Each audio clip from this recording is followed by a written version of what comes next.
download and upload more than ever before with an ultra-fast fiber connection. With 3 simple steps, you can be the one with an SLT fiber optic connection. Visit slt.lk.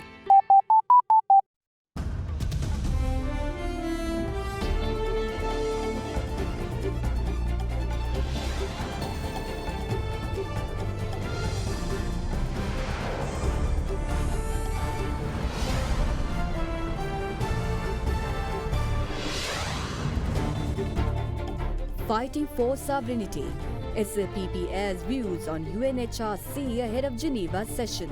We need a little more time. There will be a completely new point of departure. Calls for elections. A civil group submit petition to hold provincial council elections.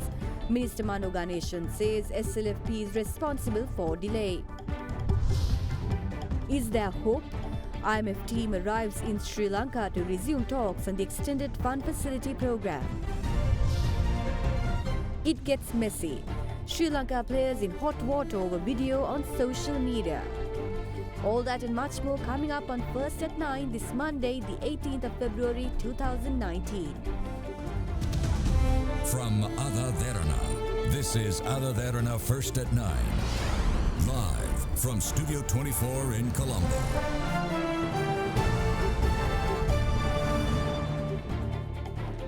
A very good evening to all our viewers who's joined us here on Ada Derana First at 9. Thank you for joining us. And on your top story tonight. In accordance with the authority conferred to the Justice Minister by the Judicature Act number 2 of 1978, it has been decided to set up the second permanent High Court trial at bar.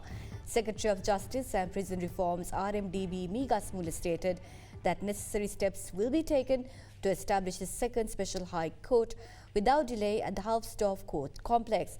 The judges for the second special High Court had already been appointed. The first special High Court was officially set up on 21st of August last year at the very same location. These courts are being set up to hear cases related to fraudulent activities, misuse of public property and acts of bribery.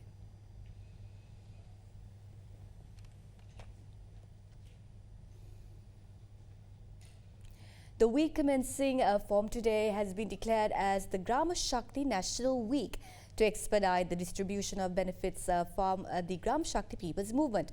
Last year, grants amounting to 47 million rupees were provided to Gram Shakti societies in Colombo district, while 39 million rupees were allocated for the Gampaha district.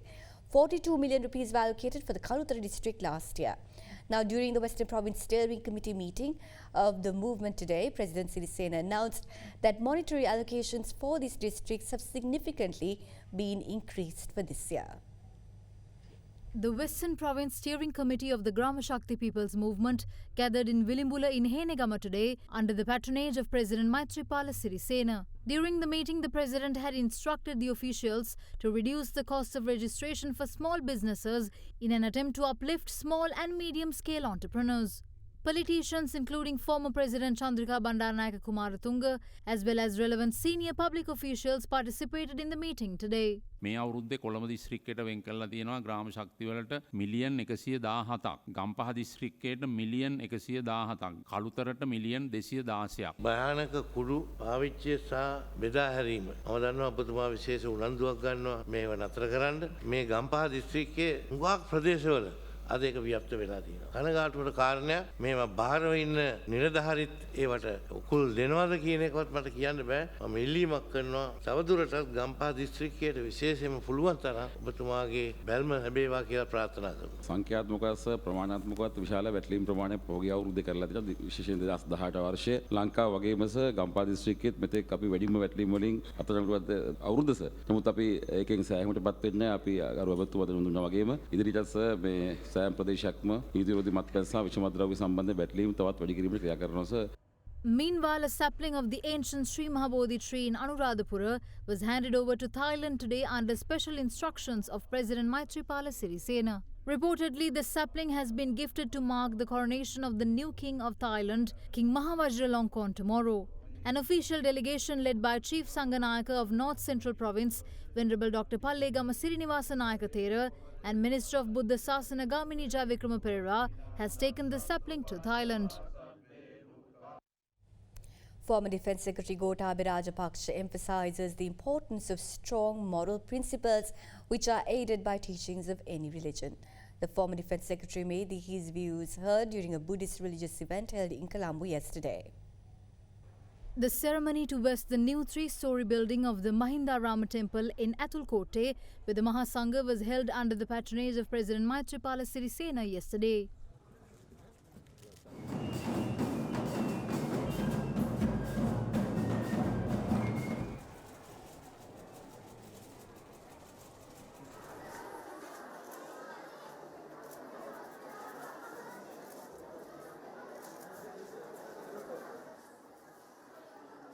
Later in the day, opposition leader Mahinda Rajapaksa participated in a religious event at the newly opened building of the temple.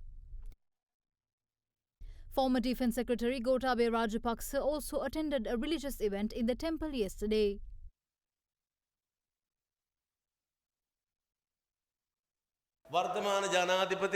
Current President Maitripala Sirisena came to the temple this morning, and during the afternoon, the 5th Executive President of the country, Mahinda Rajapaksa, also came here. I believe that the 7th President of the country might also be here right now. You are one of the prominent persons who not only is responsible for ending the war, but also developing the country. You have become the future hope for a majority of the people in the country.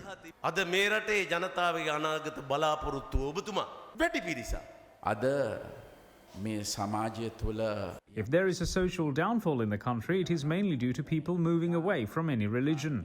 What's important is strengthening humanity and not implementing strict laws. Chairman of the Sri Lanka Podujana Perumuna Professor Gayle is hopeful that a government headed by opposition leader Mahinda Rajapaksa will come into power before the end of this year, and added that a new resolution will then be presented to the Human Rights Council in Geneva, introducing a new point of departure. Addressing media today, the professor expressed willingness to consider views and perceptions of the international community, but refused to hand over the ultimate responsibility for the making of decisions which impinge crucially on Sri Lanka's vital interests. There now appears to be some kind of plan to bring very serious charges against Admiral Vasantha Karanagoda and 11 other senior Navy officials. Now the timing of this is very suspect. This is being embarked upon literally on the eve of the Human Rights Council sessions in Geneva to placate foreign interests and to mitigate the criticisms that are inevitably going to be directed against the Sri Lankan government for not moving forward with their pledges. Now, a government headed by the Honourable Mahinda Rajapaksa, which will undoubtedly come into power before the end of this year, will adopt a completely different approach. But we need a little more time. There will be a completely new point of departure. We are certainly prepared to listen to the views, perceptions, the insights of the international community. But we are not prepared to hand over to any foreign tribunal ultimate responsibility for the making of decisions which impinge crucially on Sri Lanka's vital interests. We reject the concept of co-sponsorship. Definitely, we are not prepared to concede to the Human Rights Council or any other foreign body responsibility for the drawing up of a constitution for this country. That is exclusively a matter for the Parliament of Sri Lanka and the people of Sri Lanka. We would also not agree to hand over to any foreign body any oversight with regard to the restructuring of Sri Lanka's armed forces, the defence establishment and the police. The professor also touched upon remarks made by TNA parliamentarian M.A. Sumandiran yesterday on Prime Minister Ranil Wickremesinghe's statement over war crimes. It is a matter of great regret that the present government is itself making allegations or supporting allegations of a very serious nature against the armed forces. The Honourable M.A. Sumandiran said yesterday that the Honourable Prime Minister accepted that both the LTT and the armed forces were guilty of war crimes. Lord Naseby, in his speech in the House of Lords, was able to demonstrate conclusively that no war crimes allegations can be justifiably brought against the armed forces of Sri Lanka. And it is much to be regretted that the government of Sri Lanka did not follow that up. A red petition has been filed at the Supreme Court today requesting to issue an order to the Elections Commission to hold the Provincial Council elections. The petition was submitted by the organisation Satya Gaveshakayo. Civil organisation Satya Gaveshakyo submitted a writ petition naming the Elections Commission and its chairman as respondents. The petitioners say that the present government is using the delimitation process as an excuse to postpone the provincial council elections. The organisation says that as a result, about 6 provincial councils have become inactive and the franchise of people has been violated. The Election Commission has a legal duty to hold the provincial council election. This is a writ of mandamus, which will not take long compared to a normal case, as it should be heard within 2 months. The Election Commission, which we named as respondents, have written to us saying that they are ready to hold elections. We request the Supreme Court issue an order to the Election Commission to conduct polls. Minister of National Integration Mano Ganeshan holds the SLFP responsible for the delay in holding provincial council elections. Following the event held in Colombo today, the minister also went on to emphasize that provincial council elections must be held on the same day. පලාසපතියන පරක් කර වෙන කවුරුත් නැහැ. ශ්‍රී ලංකාවේ පක්ෂය මෛත්‍රීපාල ජනාධිපතිතුමාගේ පක්ෂය පරක් කරේ. Pfizer මුස්තෆා ඒකට වයි කියන්න ඕනේ එතුමා. එතුමා එපදාම අලුත් ක්‍රම කිය ඌමනාට පරක් කරා. එතුමා දොස් කියන්නේ නැහැ. එතුමා ලැබිච්ච උදේසයමයි. වෙන මොනවත් නැහැ. අධිකාර ජනාධිපතිතුමා සමග ඉන්නවා. ඒ පක්ෂයේ ජාතික ලැස්ස පාර්ලිමේන්තු ගොඩවච්චා ඉන්නවා. ඒ අය තමයි ජනාධිපතිතුමා වැරදි උපදෙස් දුන්නා. දෙනුත් දෙනවා. ඒ අය නිසා තමයි ජනාධිපතිතුමා අමාරු වැටලා ඉන්නේ. මම කියන්න කැමතියි. පලාස කීපයක් දැන් කාලසීම ඉවර වෙලා ඉවරයි. හැබැයි තවත් පවතිනවනේ. බස්සර පලාස පවතිනවා. ඒ වගේම ඌව පලාස පවතිනවා. සැප්තැම්බර් මාසෙ වෙනකන් තියෙනවා. පාර්ලිමේන්තුව අවුරුදු 3මාර විසුරට දාන්න එක වැරදි නම් කොහොමද පලාස සභාව ඌව පලාස විසුරට දාන්නේ? අපිට ඕන පලාස සභාව ඕන නම් බලාපොරොත්තු වෙන්නේ එක දවස් තියන්න ඔක්කොම. කඩලා ගාලා ගන්න බෑ. සැප්තැම්බර් මාසෙ පසුව පලාස ප්‍රතිවර ගෙනවා නම් යමු ජනපති ප්‍රතිවරණයට. ඊළ ජනවරම ලබා ගමුකෝ. ලෑස්තිද මං ලෑස්තිද? අපි ලෑස්ති. A motor accident in the area of Mahawava in Maravilla claimed the lives of 3 people and injured 19 others early this morning. Now it is reported that the driver of a Colombo-bound semi-luxury private bus from Vaunia lost control of the vehicle and crashed into a transformer when he attempted to avoid colliding into another container truck. We would like to inform our viewers that the visuals you're about to witness are graphic and viewer discretion is advised. A Colombo-bound semi-luxury private bus from Vaunia veered out of control and collided into a transformer along the Chilauputlam main road in Mahawava, Maravilla at around 4:30 am today. According to police, 25 passengers were on board at the time of the incident. 19 passengers, including 3 women, were rushed to the Maravilla-based hospital with the assistance of residents in the area. 3 persons, however, died on the spot. According to our correspondent, it took 3 hours to recover the bodies of the victims. A spokesperson from the Maravilla hospital said that out of the 19 who were admitted at the hospital, 3 persons were transferred to the Chilau General Hospital, while 2 others were transferred to the Colombo General Hospital for further treatment. According to police, one of the drivers of the bus has been taken into custody and are currently searching for the bus conductor who fled the scene. Among the injured were 3 army personnel and a navy officer. Inspector Kapaleni Shanta, who was attached to the Southern Province Special Investigation Unit, was arrested by officials of the Criminal Investigation Division over disappearance of 2 businessmen at Ratgama in Gayle. Family members claimed that the 2 businessmen, Manjula Sailor and Rashen Chintaka, were kidnapped on the 23rd of January by a group attired in police uniform. Now, according to relatives of the duo, it has been stated that the duo had been kidnapped at the residence of Manjula Sailor. Relatives further noted that they were sent a registered post by an unknown party stating that the duo was abducted by the police officers attached to the Rupee police station and were killed during the incident.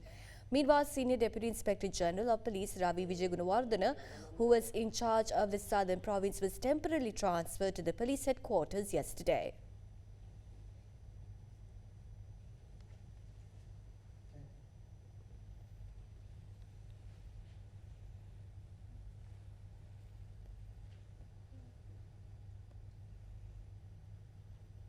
Now we have more local news on the other side, so make sure you stay tuned.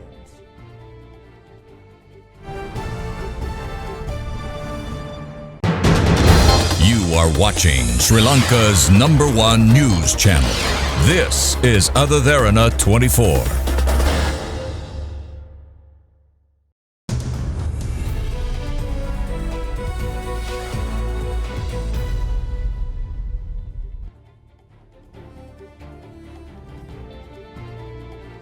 Now on to one of our headline making news now. A group of representatives from the International Monetary Fund met with the Minister of Finance and Mass Media Mangala Samaravira at the Finance Ministry today. The delegation is led by IMF's Mission Chief for Sri Lanka, Manuela Goretti. According to the Ministry of Finance, the focus of this special meeting is to resume the Extended Fund Facility Program in order to avail the fifth tranche of the $1.5 billion fund facility that was postponed due to the political crisis last October. Now, reportedly, the Governor of the Central Bank and the Secretary to the Treasury too joined in the discussion. The talks comes following a meeting held between government officials and the IMF in Washington, United States last month.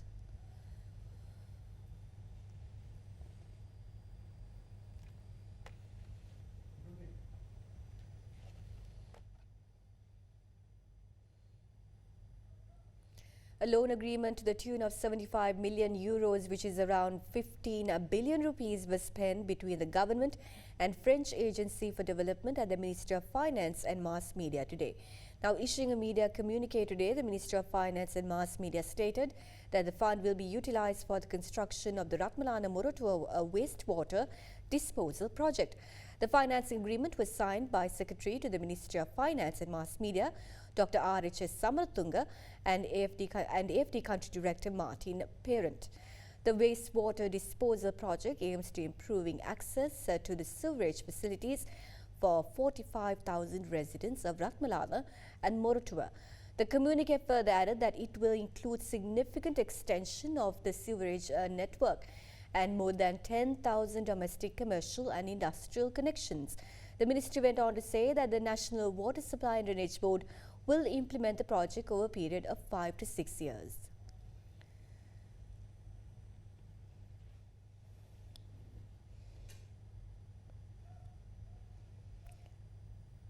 Brent crude oil eased today but remained on track for its strongest first quarter in 8 years, owing to a growing belief among investors that OPEC supply cuts will prevent a build-up in unused fuel.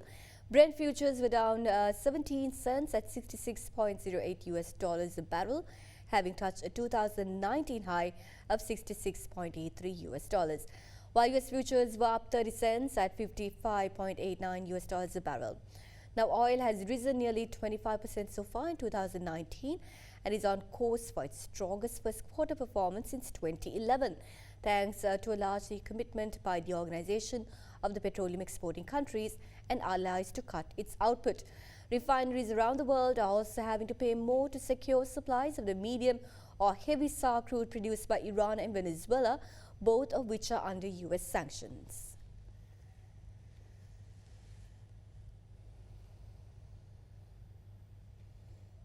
The stock market edged lower to a near 4-month low today, with the Osha price index falling 0.2% to 5,897.33.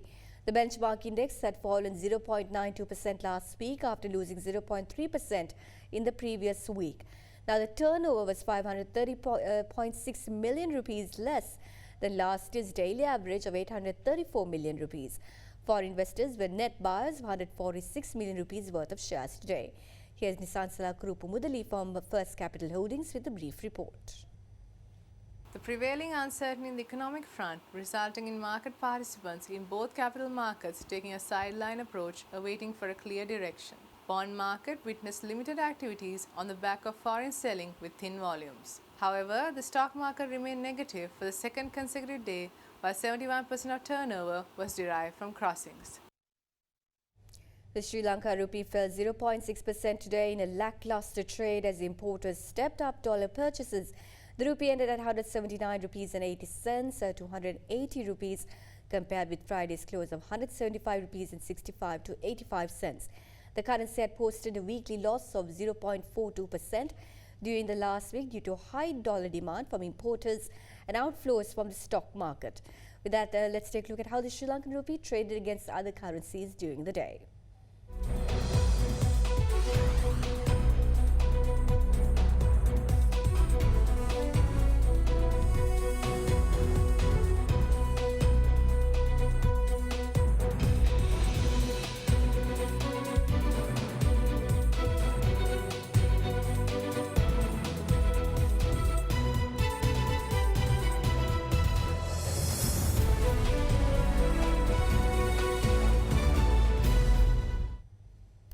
On a lighter note, some researchers say that helping others isn't just a commendable thing to do, it may also extend your life. Baby Nona, who celebrated her 104th birthday recently, may just bear testament to this fact, as she says the secret to her long life is helping anyone she can despite her old age. Ada Derana visited baby Nona on her 104th birthday at her residence in Kiyaduwa at Akurassa, Matara. She is a mother of 5 and despite her old age is young at heart. She celebrated her birthday recently surrounded by her loved ones. Happy birthday to you.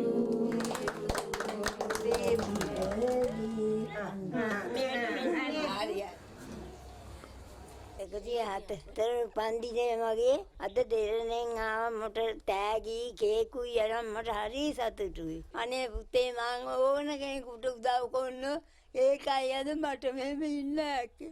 මට දැන් නම් ඉතින් මොකක්ද කරන්න යන්න බෑ.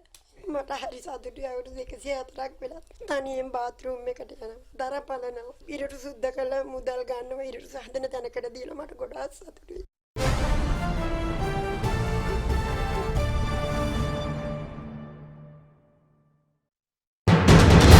You are watching Sri Lanka's #1 news channel. This is Ada Derana 24.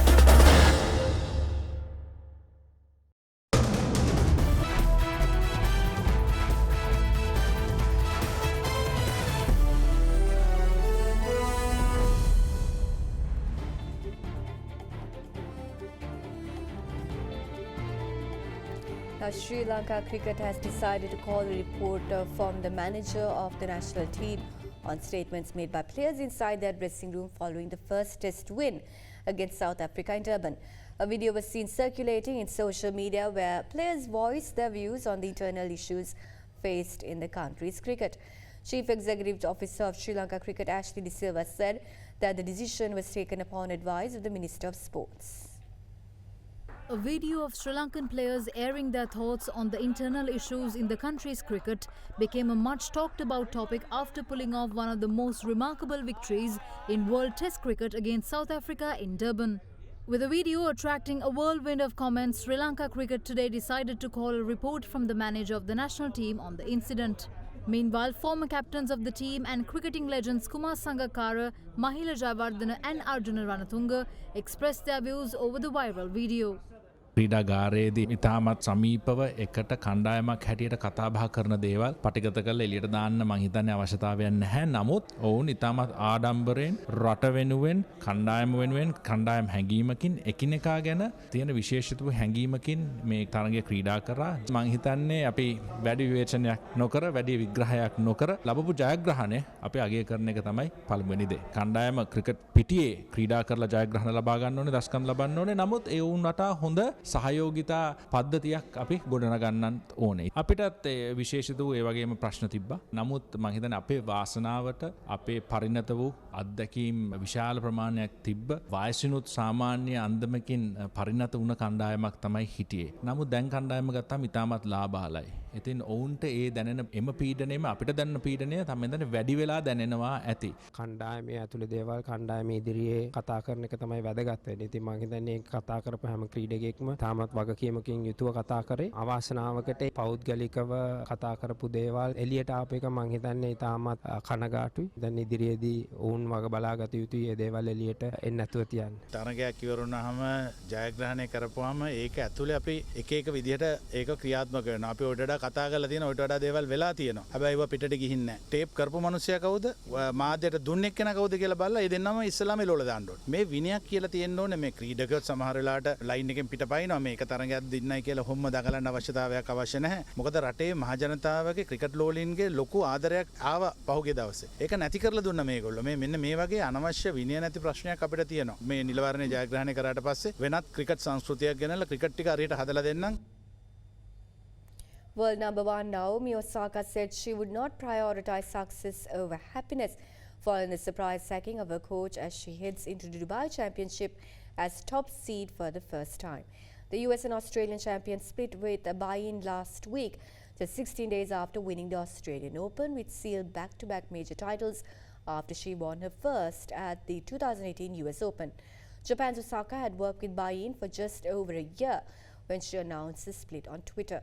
Osaka rose from world number 72 to world number 1 under coach buy-in.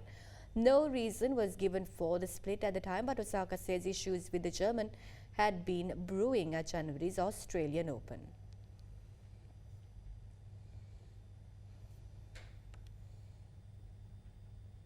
On to other international sports news. West Indies batsman Gayle will retire from one-day international cricket after this summer's World Cup scheduled to be held in England and Wales starting from the 30th of May.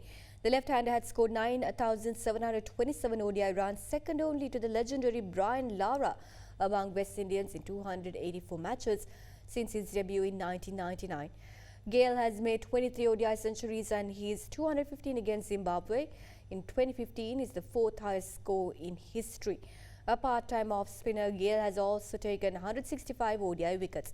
He will continue to be available for T20s, and he said he's keen to play in the England and Wales Cricket Board's inaugural 100-ball competition in 2020.